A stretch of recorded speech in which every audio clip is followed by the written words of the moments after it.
厉鬼三大定律：厉鬼无法被杀死。第二，只有灵异力量才能对抗灵异力量。第三，厉鬼按照某种规律杀人。我叫宋天阙。当我第一次得知这3条定律时，我不以为意，只当是某些人的恶作剧。可当我真正遭遇到灵异事件时，我才知晓了这世界的真相。厉鬼是真实存在的。大学毕业那年，我和青梅竹马的温一巧约好了进行一次游轮旅行。我俩自小生活在内陆区域，这辈子都没见过大海，因此早早就做好规划，组队登上极光号，进行一场时间为5天4夜的梦幻之旅。极光号长365米，宽37米，高70米，通体洁白，共有12层，宛如一座钢铁之城，横亘在无尽汪洋之上。一重重巨浪被极光号轻易劈开，蔚蓝深邃的海洋和天际连成一线，眼前的壮美之景让人沉醉于其中，分不清现实和幻梦的分界。我和温一巧此刻正处于极光号的最顶层，躺在椅子上，沐浴着柔和的日光，轻松惬意。极光号上有着大量的游玩设施，俨然成了一座海上赌场。想要全部游玩一遍，可能得花费个7天7夜。一位普通的游客随身携带着一件赤金色的吊坠，他无意中和其他人发生了碰撞，导致赤金色的吊坠表面浮现出一丝微不可见的裂纹，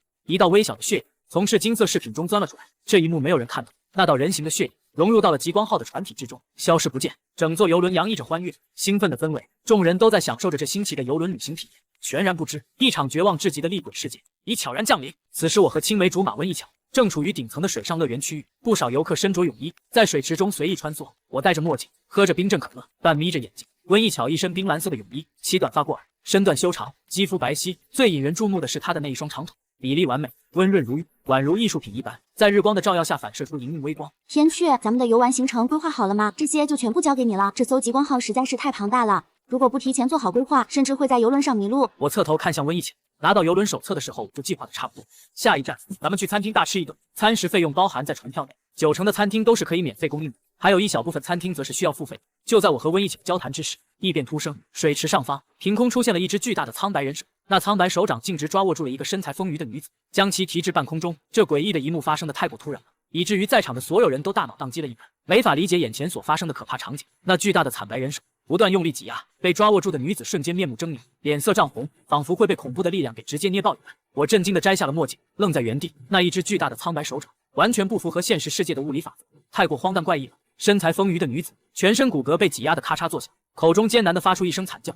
救命！下一秒，苍白手掌抓着这名女子直接飞过了甲板，坠向大海，溅起了一抹微不足道的水花，随后消失不见。我急忙跑向甲板边缘，向下观察，此时早已看不见那名女子的身影，只能隐约看到那一截苍白手掌正在不断地往下坠落。还没等我缓过神来，新的灵异袭击便接连来袭。水上乐园区域，一节节巨大的苍白人手朝着不同的人群抓握而去，整片区域的气氛瞬间逆转，人人恐慌尖叫。此种恐怖的危险令所有人头皮发麻，而温一巧早就换上了便服，抓住了我的手臂。她的神情变了，仿佛不再是一个青春时期少女，眼神里充满了坚定、冷静，这让我对温一巧感到了一丝陌生。温一巧以极快的语速向我说明：天阙，接下来我要说的话无比重要，关系到我们能否活着。从这艘极光号离开，你需要保持冷静，摒除杂念，仔细听好。这个世界上存在着真实的厉鬼，而我们眼前遭遇的便是一起厉鬼事件。我的脸色变得更为惨白。鬼？我们这是遇到鬼了？温一巧继续向我说明：厉鬼3大定律：第一，厉鬼永远无法被杀死；第二，只有灵异力量才能对抗灵异力量；第三，厉鬼按照某种规律杀人。其中，你只需要关注第3条定律就行。遭遇灵异事件，只要能够保持冷静的思考，不陷入恐慌之中，哪怕是普通人，也有不小的概率可以存活下去。我疯狂地消化着这些信息，我瞬间就明悟了温一巧的意思。厉鬼3大定律的第3条：厉鬼按照某种规律杀人。只要分析出了厉鬼的杀人规律，就可以提前避免触发第4杀人规律。水池区域附近，一只苍白人手死死地抓住了一个个游客，其中有的游客被强制按在水池之中，直至窒息，还有的游客则被苍白手掌给拽进了深海之中。更惨的人直接被苍白人手给捏死了，场面混乱至极。而温一巧此时高度集中精神，观察着周围的一切细节。他正在尝试分析出厉鬼的杀人规律。由于众多游客的混乱逃窜，导致水上乐园的喷泉设施被撞坏，喷泉设施的功率开到了最大，淅淅沥沥的水花溅射在了宋天阙和温一巧身上。没过几分钟的时间，这片区域就出现了50多只巨大人手，对应着50多个游客惨遭遇难。看着周围的一个个人毫无缘由的遭遇灵异袭击，从而死亡，无穷无尽的恐惧压得我几乎崩溃。我很难想象，在这种绝境之下，真的还有人能够保持正常的理智，去分析思考厉鬼的杀人规律吗？我的身体难以遏制地产生了发抖的迹象。紧接着，一只散发出冰冷气息的苍白人手凭空出现在了我的头顶上方。这只手掌张开五指，朝着我抓握而下。这些灵异袭击的速度极快，根本就不是普通人可以逃跑规避开。之前的几分钟里，触发了杀人规律后，想靠自身速度逃跑的人，一个成功的都没有。并且温一巧提到，胡乱移动反而更容易触发未知的杀人规律。这一刻，我人生中第一次感受到了死亡的气息。诡异人手瞬间将我抓住，那可怕的力道根本就不是人类可以抵抗。我要死了吗？我还这么年轻，就这样死去，未免太不甘心了。就在我即将被灵异人手给拽进深海之中时，温一巧行动了，他取出了一柄白骨材质的匕首，一跃而起，一刀斩在苍白手掌上，刺啦一声，那灵异力量化作的诡异人手就这么被一分为二。与此同时，温一巧的右腿上多出了一道深可见骨的伤痕，抓住我的灵异手掌被斩成了两半，我也就成功逃脱了出来。同时，我也注意到温一巧的右腿受了很严重的伤。温一巧反握着白骨材质的匕首，向我解释厉鬼三大定律的第二条，只有灵异力量才能对抗灵异力量，一切物理手段都无法影响到厉鬼。而我刚才使用的是一件灵异道具，这柄匕首可以在一定程度上展现灵异，但每次使用都会付出对应的代价。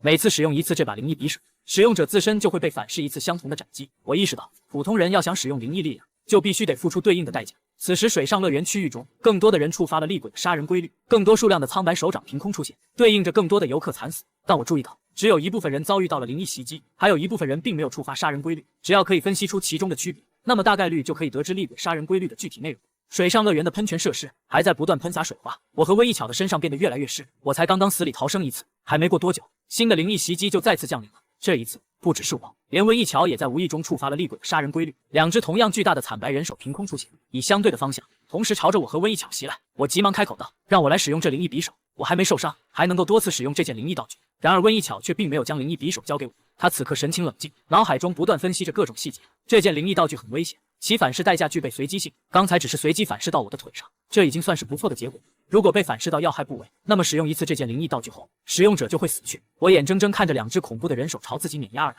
却无能为力。就在两只苍白人手距离我们两个只有半米的距离时，温一巧再次动了。只见他略微抬起右手，我和他身上的水分便自行聚合形成了一团。温一巧目光坚定，脸上看不出一丝恐惧的神情。这条未知的厉鬼杀人规律，我已经分析出来了。紧接着，那两团凝聚在一起的水球便猛地砸在地面上。我惊讶地发现，我身上完全被蒸干了，在没有之前湿漉漉的触感。而随着我们两人身上水分的蒸干，那两只距离我们只有数寸距离的灵异手掌便就这么猛地停顿了下来。随后，两节灵异人手便凭空消失了，没有再继续发起攻击。我目睹了这死里逃生的全过程，因此我已经可以大概猜测到这只厉鬼的杀人规律了。同时令我震惊不已的是，温一巧他刚才那种凝聚水团的能力，简直是匪夷所思。一巧，你竟然能够控水，这难不成也是什么灵异道具的效果？我们两个人身上的水分被蒸干之后，灵异袭击便停止了。我也猜出来了，这厉鬼的杀人规律和水有关，未碰水就会遭遇灵异手掌的攻击。温一巧露出称赞的神情，天阙，你是第一次遭遇厉鬼事件，却能够在这么短的时间内就适应了这么多，的确是很有成为遇鬼者的潜力。随后，温一巧高声呼喊，触碰到水就会遭到灵异攻击，想办法逃出水池，弄干身体就能够活命。有了温一巧的提醒，很多人都开始了自救，但想要瞬间蒸干自己的衣物和身体是很难实现的，再怎么着都需要个1分钟的时间，而大部分人还没来得及弄干身体，就已经被灵异力量杀死。一位安保人员随即呼喊道：“那个女生说的是真的，我从一开始就没有触碰到水，所以到现在为止都没有被这恐怖的人手攻击。快来个人，把这该死的喷泉给关了！”另外一个中年游客满脸绝望，拉我一把，把我从水池中拉出来，求求你们！这中年游客话音未落，便被灵异人手给按压到了水池的底部。有了温一巧的提醒，这片区域的游客纷纷开始了自救，并且主动避开了水，惨状开始逐渐消弭，很多人因此获救。但一开始就在水池中游玩的那批人，则无一幸免的都死了。我心里暗自庆幸，还好自己之前没有进入水池中游泳，否则哪怕有温一巧在场，我也很难有活命的机会。温一巧此时才从容不迫地和我解释，最先遭受灵异袭击的是处于水池中游泳的那些人。紧接着，我们也突然触发了厉鬼的杀人规律，再加上那损坏的喷泉设施一直往我们身上洒水，从这一点就可以分析出来，厉鬼的杀人规律为触碰到水便会遭遇一次灵异人手的攻击，触碰到的水越多，就越是会优先被灵异袭击。我发现这位和我从小一起长大的青梅竹马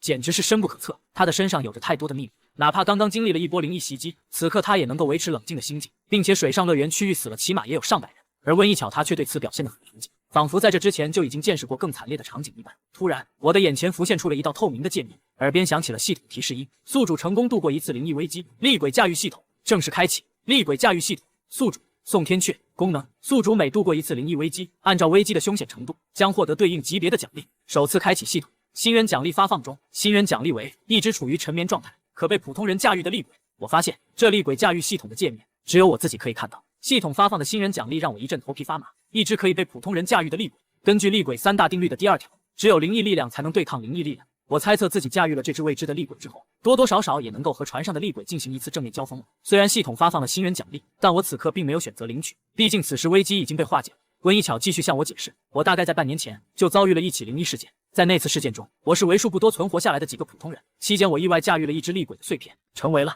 遇鬼者。我驾驭的厉鬼代号为黏黏鬼，顾名思义，这只厉鬼的能力可以将不同的物品黏在一起，甚至在某种程度下也可以将一些灵异物质进行粘黏。不过这只黏黏鬼是处于沉睡状态，我每次使用这份灵异力量，都会导致厉鬼在我体内的复苏加剧，即灵异力量和代价是对等的。温一巧这么一说明，我也就理解了刚才它可以聚合液体的原理。在几分钟之前，我和温一巧同时遭遇灵异攻击时，温一巧分析出了厉鬼的杀人规律，随后利用黏黏鬼的能力，将我们两人身上的水分给黏在了一起，然后再将这些液体给粘在地上。这样一番操作，也就实现了瞬间的蒸干，并且温一巧也提到，成为遇鬼者的代价。虽然遇鬼者可以使用灵异力量，但力量和代价是对等的。每一次使用厉鬼的能力，都会导致自身死亡进程的加剧。在之后，水上乐园区域逐渐恢复了平静，幸存者们依然心有余悸。而温一巧从随身携带的行李箱中取出了一个赤金材质的通讯器，这通讯器看上去像是旧时代的卫星电话。温一巧向我再次说明，他在半年前成为遇鬼者之后，便加入了官方遇鬼者组织。这个特制的通讯器能够在灵异环境下依然维持正常的通讯。温一巧开启特制通讯器之后，将极光号邮轮上发生的事件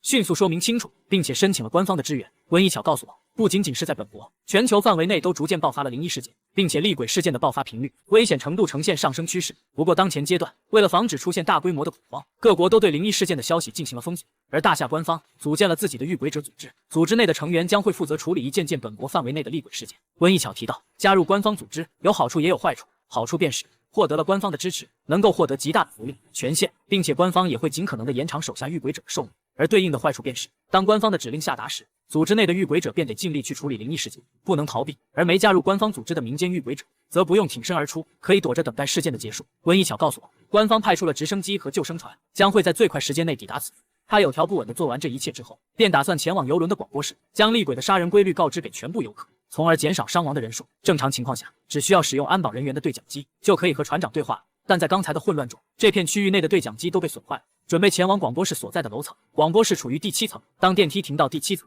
舱门打开时，我看到了匪夷所思的一幕：整条走廊的墙壁上都固定着一个个的活人，这些人的身体仿佛和墙壁产生了融合，整个人以肉眼可见的速度融入墙壁之中。这种情况瘆人无比，就仿佛这些人被这艘船同化了一般。一个少年的一半身体都融入到了船体墙壁之中，他的一半脸还露在外面，此刻发出绝望的喊叫：有没有人能够救我？太痛苦了！我感觉自己被这艘船一点点的吃掉，我就不该登上这艘极光号，这里简直是地狱。整条走廊上大概10几个人都被血肉同化掉了一半，其中有个情况最严重的，整具身体已经彻底和墙壁融为了一体，如同一尊人体浮雕，面目狰狞，并且眼珠还能够正常转动。麻烦了！温一巧略微皱眉，这是第2条杀人规律，一些凶险程度高的厉鬼将会具备多条杀人规律，厉鬼按照危险程度也是有等级划分的。这艘极光号邮轮上的鬼很凶，如果我们不能及时分析出新的第2条杀人规律，我们也会落得个一样的下场。自身血肉被船体同化，成为一座人体浮雕，变成这艘邮轮上的装饰品。我吞咽了下咽喉，这种自身和船体融为一体的灵异危机，简直是生不如死。并且我注意到，这些中招的人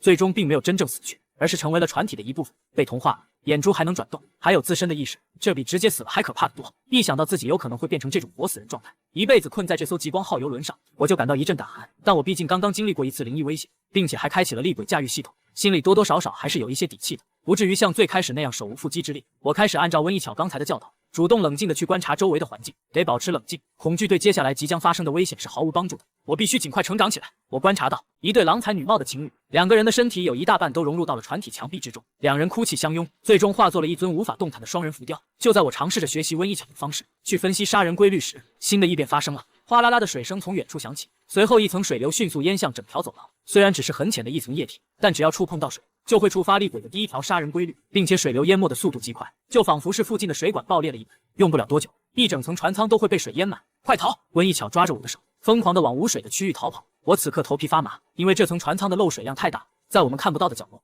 数节水管产生了巨大的破裂，大股大股的水流从管道中狂涌而出。此刻，我和温一巧不仅仅需要提防第2条未知的杀人规律，得躲避水流的淹没。温一巧神情凝重，他对极光号上的厉鬼事件越来越感到棘手了，逐渐失去了一开始的从容镇定。不对劲，厉鬼这种灵异生物只会按照杀人规律行动，并不具备自我的智慧，就如同是一个程序，只要在覆盖范围内触发了杀人条件，那么厉鬼就会行动。但是现在的情况，估计是这一层的水管大面积破裂了，莫非是厉鬼具备了自我智慧，在主动布置陷阱，让更多人触发他的第1条杀人规律？温一巧的呼吸也不受控制的变得急促起来。具备自我智慧的厉鬼，危险程度将增加100倍。温一巧腰间悬挂着的赤金色通讯器此刻也响了起来，内部传出了一道女声，这是大夏官方遇鬼者组织的通讯员，专门负责和温一巧对接。每一个官方组织的遇鬼者都会有专属的对接员，从而保证在24小时内为遇鬼者提供服务。毕竟谁也不知道厉鬼事件会在什么时间段就突然爆发。温一巧的专属联络员名叫徐宁，是一个女生，此刻她的语气也变得很急促。徐宁提到，理论上一切的厉鬼都不具备任何智慧，只会按照杀人规律行动，但也存在着一些特例，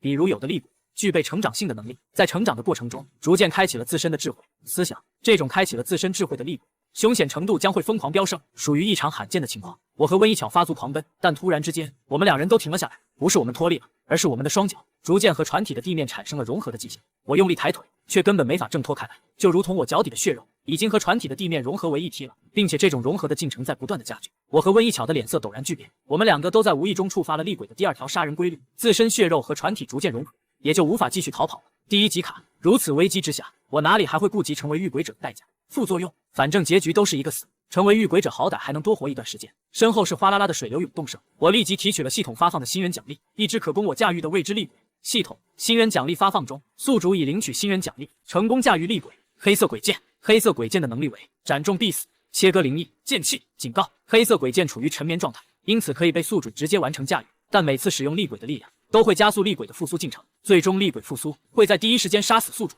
我此刻感觉到体内凭空多出了一柄漆黑的古朴长剑，这剑形制朴素，浑身散发出冰冷的死气。虽然看上去是一柄长剑，但实际上是一只可怕的凶鬼。我迅速消化这些繁杂的信息，因为时间太过紧迫了，稍微动作慢一点就会被水流给淹没。当我看到自己驾驭的厉鬼竟然同时具备3种能力时，我又惊又恐，并且这黑色鬼剑的能力刚好可以化解眼前的生死危机。实际上，这黑色鬼剑的核心能力就只有一种，也就是斩中必死的诅咒，但灵异力量可以对抗灵异力量。因此，这黑色鬼剑也就可以切割其他灵异了，并且这鬼剑的射程还很远，可以斩出10米距离的剑气，剑气同样附带斩中必死的诅咒。此时，我和温一巧身后的水流，距离我们两人不足3米的距离，我都已经可以感觉到那湿润的水汽。温一巧迅速取出了之前使用过的灵异匕首，这匕首同样可以斩切灵异，但它得斩出4刀，才能让两个人都暂时恢复自由。而我抢先出手，意念一动，手中便出现了一柄形制古朴、朴素无华，却缭绕着阴冷煞气的漆黑长剑。温一巧瞪大了双眼，他完全无法理解我为什么突然就成了一名遇鬼者。我挥舞黑色鬼剑，对准方向，朝着我们两人的脚下用力一斩，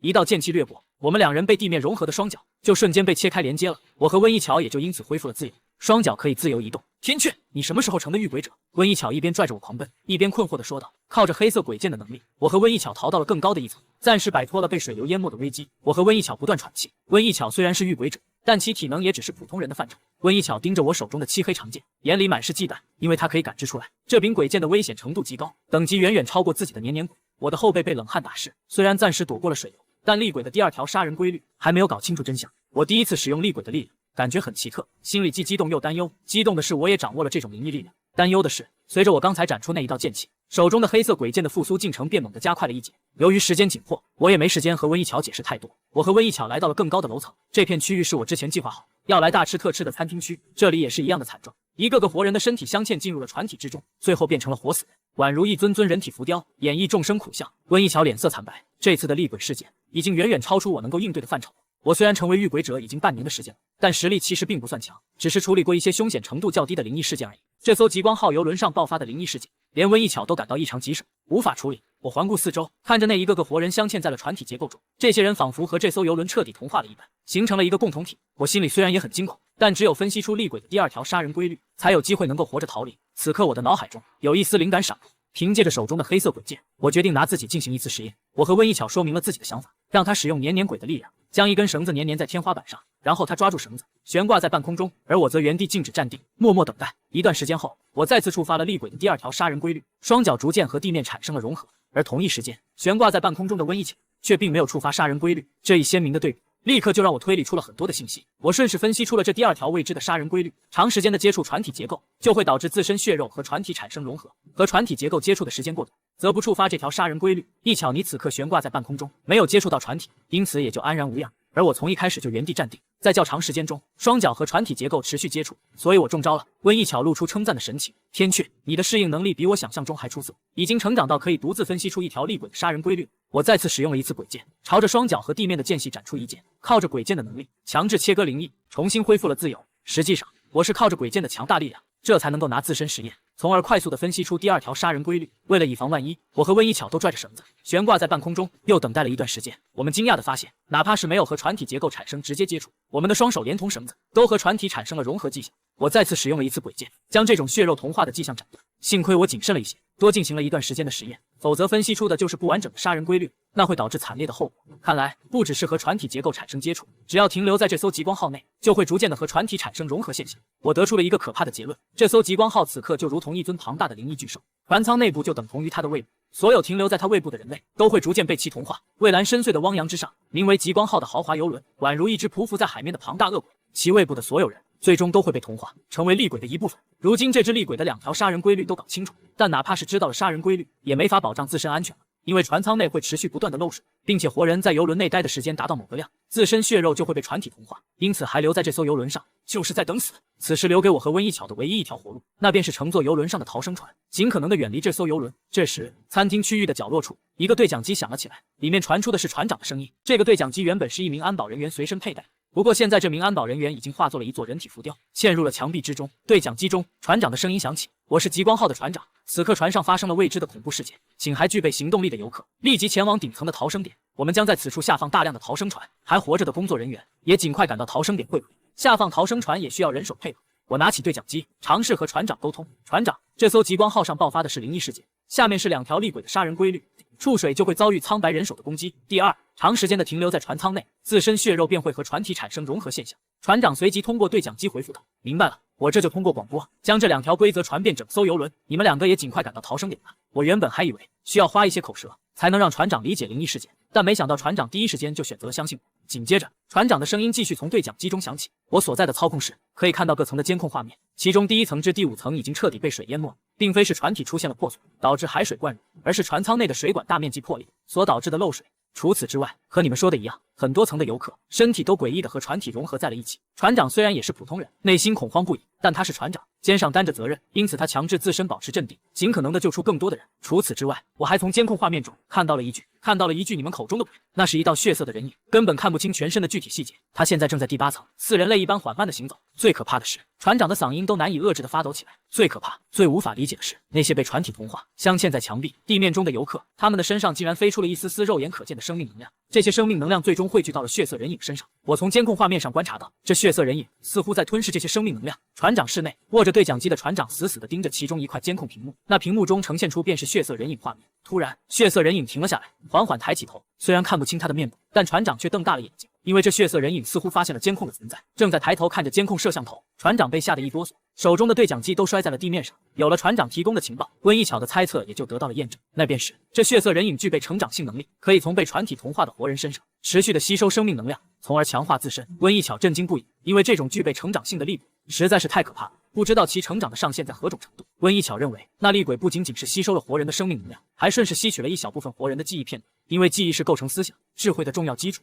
这厉鬼吸收了大量的活人记忆片段之后，也就具备了一定程度上的智慧，并且其灵异力量还在不断增强，上限未知。2条杀人规律加上这只厉鬼具备成长性，此刻温一巧的脑海中只有逃跑这一个念头。这种厉鬼的危机等级太高了，哪怕成长的时间还很短，也不是他这种级别的遇鬼者可以处理的，并且随着时间的不断拖长，这只厉鬼的灵异力量也就会变得越强，智慧程度会变得更高。就在我和温一巧赶往逃生点的过程中，我困惑道：厉鬼3大定律的第1条，厉鬼永远无法被杀死，那么该怎么样才能真正处理掉一件灵异事件？温一巧取出了那赤金色的特制通讯器，迅速解释，这种材质名为秘金，秘金是这个世界上唯一一种不受灵异力量影响的物质，但也仅仅是不受灵异力量影响，无法靠秘金作为武器去攻击厉鬼，而是可以通过将秘金打造成容器，将厉鬼关押在秘金容器之中，之后再将秘金容器彻底封死，不留一丝缝隙，这样一起灵异事件就被彻底处理。秘金的储量稀少至极，在全球范围内总储量都少得可怜，因此无比昂贵，有钱都买不到。温一巧这么一说，我就明白了，这种大夏官方组织特制的通讯器之所以可以在灵异环境下保持通讯，正是因为使用了秘金材料。厉鬼永远无法被真正杀死，但却可以被秘金永久封印。温一巧还取出了一个折叠起来的赤金色袋子，这是秘金材料熔炼为丝线，然后打造的秘金袋，可以作为关押厉鬼的容器。秘金昂贵至极，有价无市，但加入官方遇鬼者组织有着诸多福利权限，其中的一项福利就包括这么一个秘金袋。我看到温一巧随身带着秘金容器逃跑的脚步骤然一停，一个新的计划涌上心头，我立刻将黑色鬼剑的能力告知给了温一巧。温一巧虽然已经很高估这柄黑色鬼剑，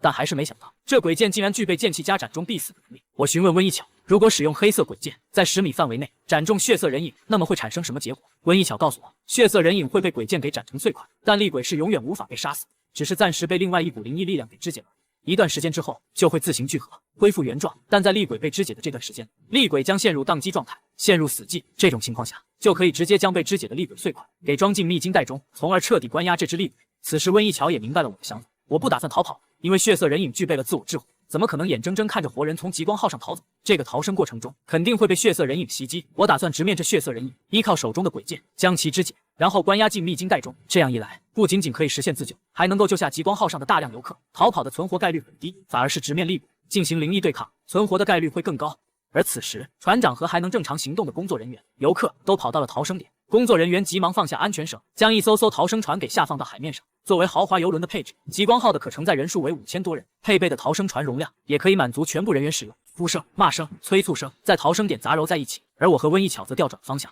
朝着血色人影所在的楼层冲了过去。为了防止半路上就触发厉鬼的第二条杀人规律，我和温一巧选择左右脚交换着跳跃赶路。这样一来，身体接触地面的时间也就缩短了，可以延长触发第二条杀人规律的时间。这种左右脚交替跳跃的动作，看上去虽然有些古怪，但可以保命就行。温一巧在路上收集了不少的安全绳，他将安全绳捆在了我和他自己的腰上，并且将安全绳剪成了一段一段，每隔一段距离就在地面上留下一段被剪断的绳子。温一巧向我解释，他这是在留后手，给我们准备一条逃生的后路。毕竟直面厉鬼本体，充满了未知的风险，谁也不知道最后的结局会是什么。就这样，温一巧沿途留下了一段段被剪断的绳子。我暂时不知道温一巧的打算，不过我选择相信他。等我们抵达厉鬼本体所在的楼层后，发现这一整层都是赌场，入目所见是各种各样的赌场设施，还是一样的，墙壁上、地面上到处都是被船体同化的人，有的人下半身都被地面给同化了，整个人绝望地发出惨叫，还有的人左边身体都镶嵌进入了墙壁里，还剩下右侧的身体，他拼尽全力也挣扎不出来。更多的人则是全身都镶嵌在了船体当中，成为了这艘极光号的一部分。我和温一巧第一时间就看到船长提到的血色人影，这一刻我感到全身冰冷，强烈的恐惧情绪冲塞满了我的身躯，本能地吞咽了一下咽喉。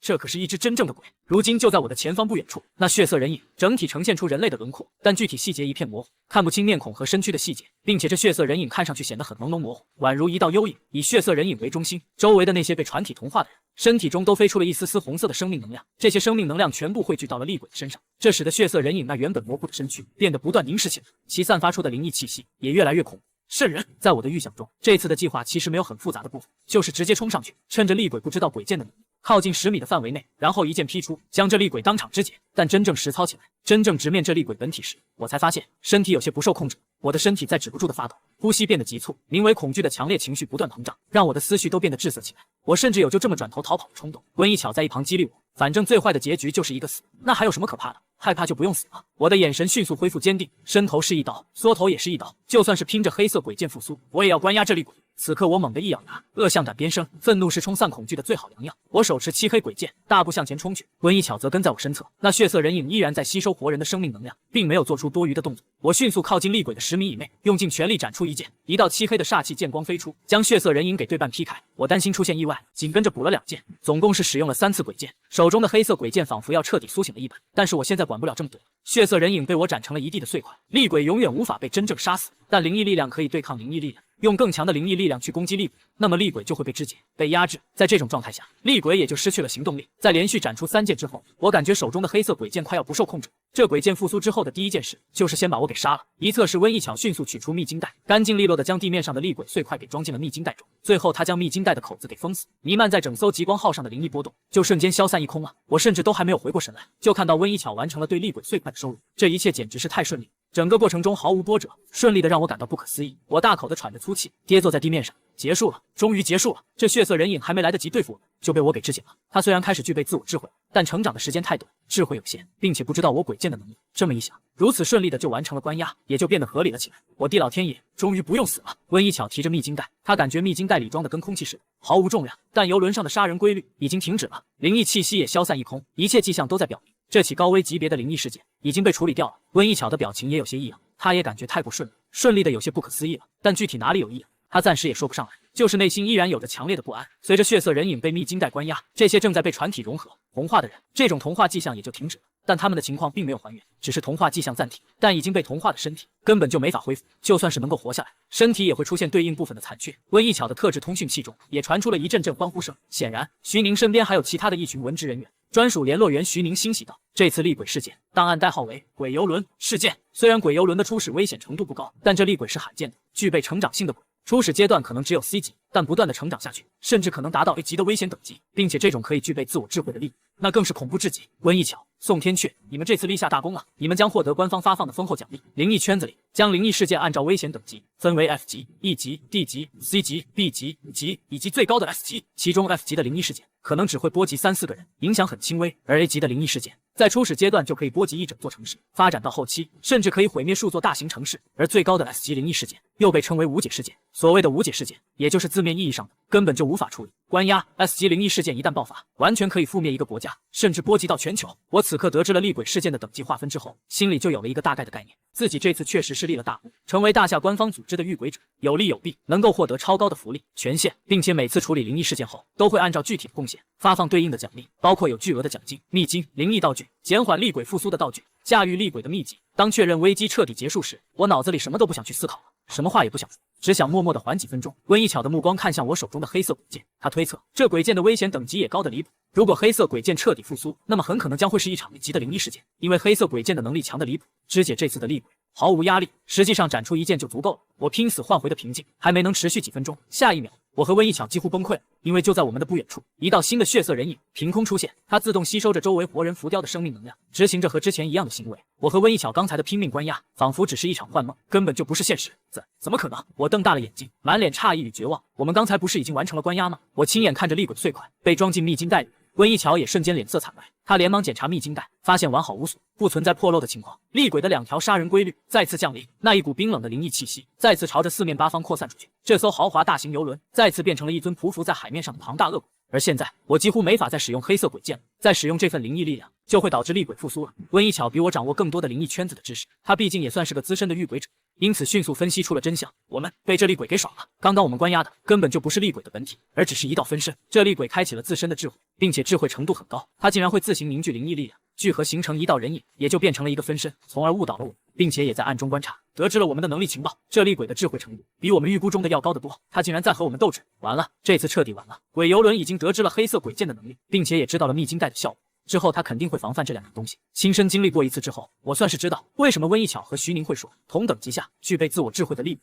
比无智慧的厉鬼危险程度要高100倍了。我几乎被无尽的绝望情绪给压垮。我知道眼前的血色人影依然只是一道鬼游轮的分身而已，根本就不是本体。厉鬼的本体可能正躲藏在暗处，观察着战场。下一秒，那重新出现的血色人影猛地一抬手，半空中便出现了一只巨大的苍白人手，有的灵异人手直接将附近的水管给捏爆，水花飞溅，还有一部分灵异手掌朝着我和温一巧抓去。这就是具备自我智慧的厉鬼的可怕之处，已经不再受杀人规律的束缚，可以自行发动能力杀人。铺天盖地的苍白手掌笼罩向我和温一巧所在的位置，并且四面八方溅射而来的水花也无比致命。我此时也只能是再次激活黑色鬼剑，斩出最后的2道剑气，将逼近我和温一巧的一部分灵异手掌给劈开，但也就仅此而已了。剑气距离也就10米，更多的密密麻麻的苍白手掌宛如无穷无尽似的不断生成，并且抓向我和温一巧，只需要半秒的时间，我和温一巧就会彻底惨死。在这千钧一发之际，温一巧拼命催动黏黏鬼的力量，他动用了预留的后手，他靠着黏黏鬼的力量将我们腰间捆着的绳子末端和远处留在地面上的一段绳子进行了粘连，他就这样重复操作，让一段段被剪断的安全绳重新粘在一起，这就爆发出了瞬间的拉力，宛如弹簧绷紧之后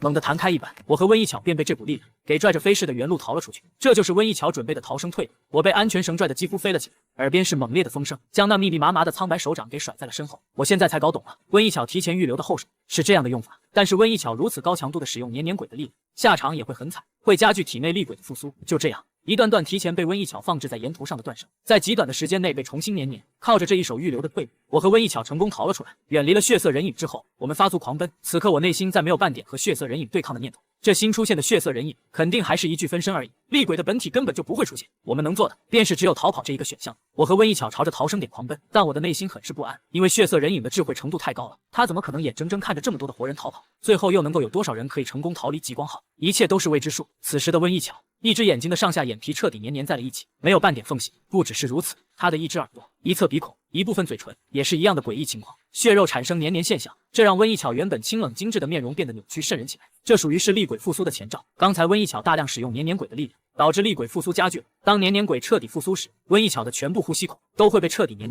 封死，他会窒息而亡。同时被他驾驭的黏鬼将会按照自身的杀人规律行事，演变为新的灵异事件。温一巧很惨，我也不好受，我也属于是高强度的使用灵异力。此刻黑色鬼剑不断狰狞，剑柄上刺出一圈圈的尖刺，将我的手掌扎穿，并且这些尖刺在吸食着我的血液。我也处于厉鬼复苏的前兆，没有多长的时间可活。所幸我还有厉鬼驾驭系统。此刻半透明的系统面板浮现在我眼前，系统宿主成功直面鬼游轮，且从鬼游轮手中逃离，奖励结算中。厉鬼驾驭系统，我自身度过一次灵异危机，便可以获得一次系统奖励。处理掉的灵异危机等级越高，那么奖励也就越高。复苏程度归零，驾驭度提升至黑色鬼剑10%。复苏程度归零，且对黑色鬼剑的驾驭程度提升至10%。随着系统奖励的发放，原本即将复苏的黑色鬼剑，此刻重新沉寂下去，不再管是我自身，这解了我的燃眉之急，并且除此之外，我还成功驾驭了黑色鬼剑10%的灵异力，驾驭程度达到100%，也就属于是完美驾驭。这种情况下，几乎可以无限制的使用灵异力量。此刻我可以感知到，驾驭了10%的黑色鬼剑后，在一段时间内，我连续使用黑色鬼剑5次，也不会导致厉鬼有任何的复苏迹象。我有了系统奖励，但瘟疫巧却没法提升几天，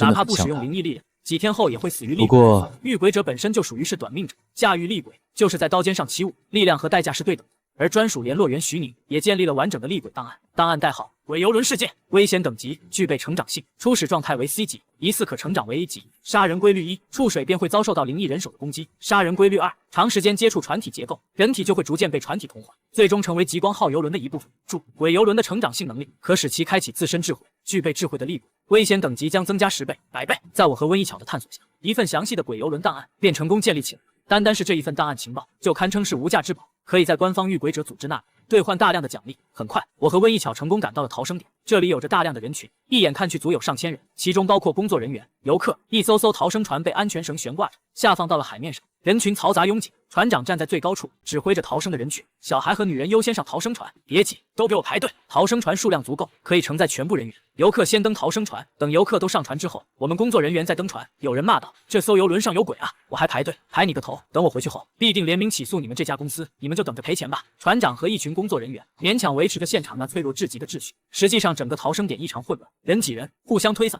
甚至还有一部分工作人员在和游客抢位置。我和温一巧抵达此处时，已经有6艘满载的逃生船下放到了海面上，每一艘逃生船都可以乘坐100人。逃生船上配备有对应数量的食物跟淡水，并且内部还有定位器，可以让救援人员持续捕捉到实时坐标。我和温一巧属于是最后一批抵达逃生点的人。极光号上的总人数为5000多人，现在只有2000多人汇聚在逃生点，剩下的那3000人，要么是被苍白人手杀死，要么就是被船体同化，成为了鬼游轮的一部分。其中第一艘下水的逃生船已经在尽可能的远离极光号，现在我和温一巧也就只能乘坐逃生船这一条生路。与此同时，新的希望降临了，所有人都可以看到，远处有一架运输直升机正在不断的靠近，那是温一巧呼叫的救援。作为大夏官方的遇鬼者，权限很高，调用更高级别的军火都没有任何问题。运输直升机的速度比救生艇要快得多，因此是运输直升机在最短的时间内抵达了这片海域。看到有一架运输直升机的靠近，在场所有人心中的逃生希望变得更大。乘坐直升机肯定要比逃生船要安全得多，只要直升机不断升空，就可以脱离厉鬼的灵异覆盖范围，也就可以摆脱杀人规律了。我看着温一巧那张可怖的面孔，心想大夏官方肯定有可以暂缓厉鬼复苏的道具，只要能够逃离鬼游轮，那么温一巧也可以暂时存活下来。对所有人而言，黎明的曙光已经刺破了云层，照射在众人身上，但下一秒，原本万里无云、晴朗澄澈的天空迅速变得暗淡下来，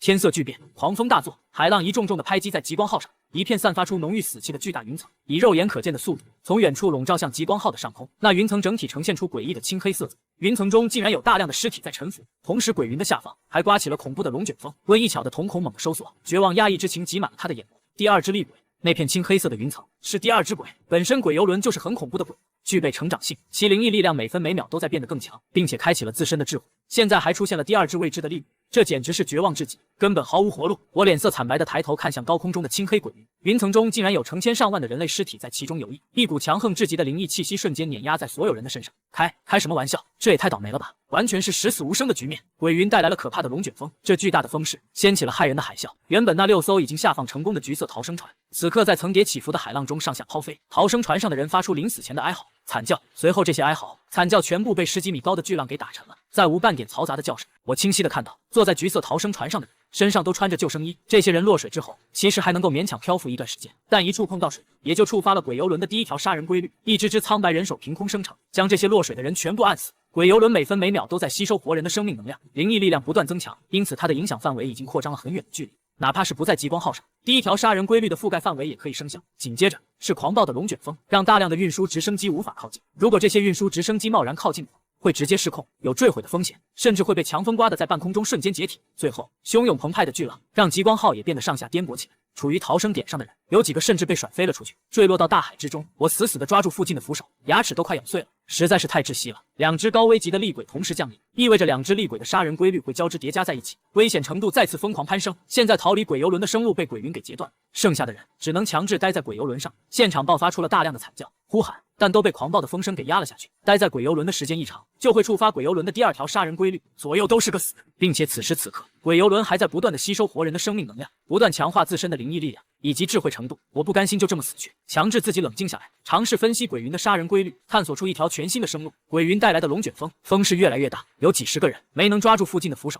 被强制吹飞了起来。这些人按照逆时针的方向，一圈圈的向着高处飞去。这几十个人飞到一半时，高处青黑斑驳的鬼云中垂落下了几十根染血的上吊绳。这些上吊绳精准地套在了这几十个人的脖子上，将这些人给拽进了云层之中。出现了来自鬼云的灵异袭击，我发现自己的身体黏在了地面上。这时温一巧在继续使用灵异力量，以免出现意外。之后那位船体也不受控制地被吹飞了起来，不过他的双手死死地拽着一根安全绳，整个身体都浮空而起，但抓着安全绳，因此没有被卷飞到半空中。船长是一位中年男子，身材略微有些走样，穿着船长制服，帽子早就被吹飞了。哪怕是再坚强的男人，此刻也陷入了深深的恐惧之中。就这样，船长持续浮空了一段时间之后，鬼云之中也垂落下了一根沾血的上吊绳，套在了船长的脖子上。上吊绳的灵异力量自然不是安全绳可以抵抗的，被瞬间扯断。这位富有责任感的船长也被上吊绳拽进了云层之中。我此刻已经顾及不了别人了，自身还泥菩萨过河呢。海啸带来船体的上下颠簸起伏，使得很多人都出现了数秒的浮空状态，但2、3秒之后，这些人重新落地，并没有触发鬼云的杀人规律。看到这里，我也就分析出了个大概，鬼云的杀人规律为浮空时间超过1分钟就会遭受到灵异上吊绳的袭击。船长和之前那些人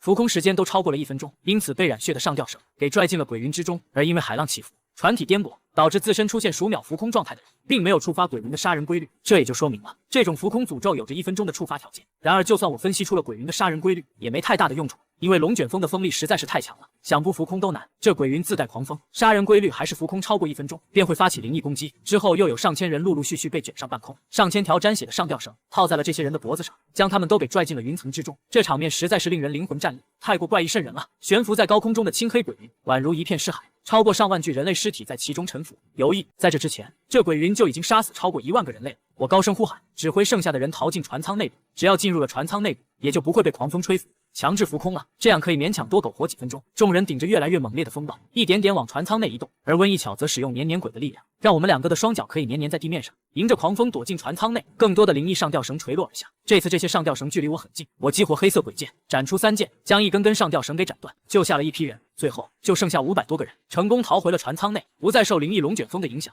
众人喘着粗气，神情绝望至极。此时温一巧体内的厉鬼即将复苏了，他双眼的上下眼皮彻底黏在一起，没有一丝缝隙，眼前一片黑暗。温一巧在最后的时间说道：“天阙，我活不了多久了。我死之后，极光号上将多出第3只厉鬼。这只黏鬼只有一条杀人规律，那就是在灵异力量覆盖范围内，开口说话就会遭受到灵异袭击，只需要闭嘴不出声就可以了。我这种状态，就算是大夏官方也没法救我了。我只希望你可以活下去。”我心中怒火升腾，眼睁睁看着温一巧即将死在我的眼前，这种愤怒冲散了我心中的恐惧。一巧，还没到最后关头呢，要死我们就一起死在这里，我拼了命也要把你救出去。回到船舱内，众人都不会再被龙卷风刮到，不会触发鬼云的杀人规律，但这也就意味着又回到了鬼游轮的胃里，和船体结构产生长时间的接触，就会触发鬼游轮的第2条杀人规律，也就是处于浮空状态下会死，处于非浮空状态下也得死。不管是前进后退，下场都是死，不管是向左还是向右，结局也是个死字，可以说是生机断绝，十死无生，还留在逃生点处，那么马上就会被鬼云杀死。现在返回了船舱内，也就只是多苟活几分钟罢了。很快所有人的身体就会和船体产生血肉同化，剩下的500多人中，大部分人的精神都濒临崩溃，或者已经崩溃了。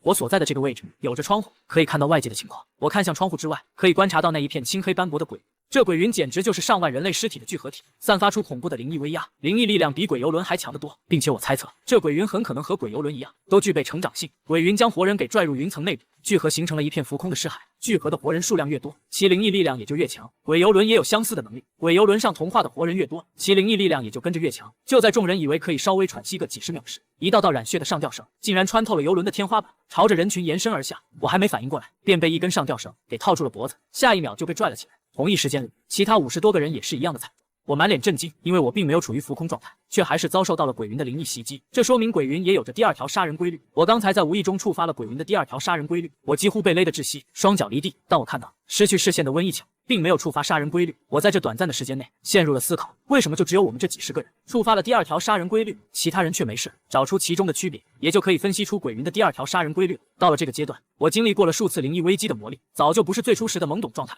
我不仅仅要自救，还要救出温一巧。被勒得几乎窒息的我，眼神变得无比坚定。我的手中出现了黑色鬼剑，我调整角度，横向一斩，一口气斩断了全部的上吊绳。我的双脚重新踩踏在地面上，神情坚毅。是对视。鬼云的第二条杀人规律是对视。我迅速分析道，连鬼游轮都有2条杀人规律，那么鬼云也具备2条杀人规律，就完全不奇怪了。刚才连同我有几十个人被灵异袭击，这几十个人都做了一件事，那就是透过窗户观察外界的鬼云。剩下的人没有透过窗户和鬼云对视，所以也就没有触发杀人规律。还有温一巧你暂时失去了视线，那更是无法和鬼云对视，所以没有被上吊绳袭击。因此这鬼云的第2条杀人规律便是和鬼云内的尸体对视，便会触发上吊绳的灵异袭击。一听我这话，众人连忙将头低下，生怕再不小心看了一眼那青黑斑驳、诡异无比的尸海云层。温一巧最后感叹道：“天阙，你越来越适应灵异事件了。如果你可以活下去，必定可以成为强大的遇鬼者。”就在我刚刚分析出鬼云的全部杀人规律没多久，一股阴冷的气息瞬间覆盖了全场，众人的皮肤上泛起鸡皮疙瘩。走廊的尽头，一道血色的人影正缓缓走来。这血色人影无时无刻不在吸收活人的生命能量，一丝丝生命能量从那些被船体同化的人类身上飞出，最后涌入血色人影的体内。在刚才的这段时间里，鬼游轮产生了翻天覆地的变化，它吸收了3000多个人的生命能量，灵异力量大幅度增强，由最开始的一团模糊虚影变成了现在无比凝实的人影。最初的血色人影全身上下一片模糊，看不清具体的细节，而现在他的五官被雕刻而出，那是一张邪异扭曲的人类面孔。随着血色人影的一步步靠近，众人的身体仿佛凝固了一般，一动不动。我心里清楚，这血色人影也不是鬼游轮的本体，依然只是一道分身而已。此时的血色人影双眼中闪烁着似人类一般的智慧金光，这让我一阵胆寒。这个阶段的鬼游轮智慧程度可能已经堪比人类了。我疯狂地思考着活命的对策，然而一切都无济于事。想要活下来，就只有找到鬼游轮的本体，然后靠近到10米以内，依靠黑色鬼剑的力量肢解鬼游轮。但这是不可能做到的。鬼游轮已经具备了人类的狡诈，我身边的人一个接一个的精神崩溃，眼底满是血丝。我紧紧地抓住温一巧的手，直面血色人影的靠近。随着双方的距离越来越近，那种精神上的折磨简直不是人能够承受的。有人发疯痛哭，有人晕死过去，还有人想方设法的自尽。最后，那血色人影只是经过了人群，并没有任何的攻击行为，就这么一步步走远了，无视了我们。我低头一看，心中的困惑立刻化解。原来我们都已经触发了鬼游轮的第2条杀人规律，双脚开始和船体产生融合，同化迹象。这种状态下，鬼游轮自然不会攻击我们。鬼游轮会选择吸收我们的生命能量，从而实现自身的进化。时间一点点流逝，我和温一巧的身体有一半都融入到了船体之中，其他人也是差不多的情况。有鬼云在场，大夏官方的支援也进不来，似乎我们的结局已经注定，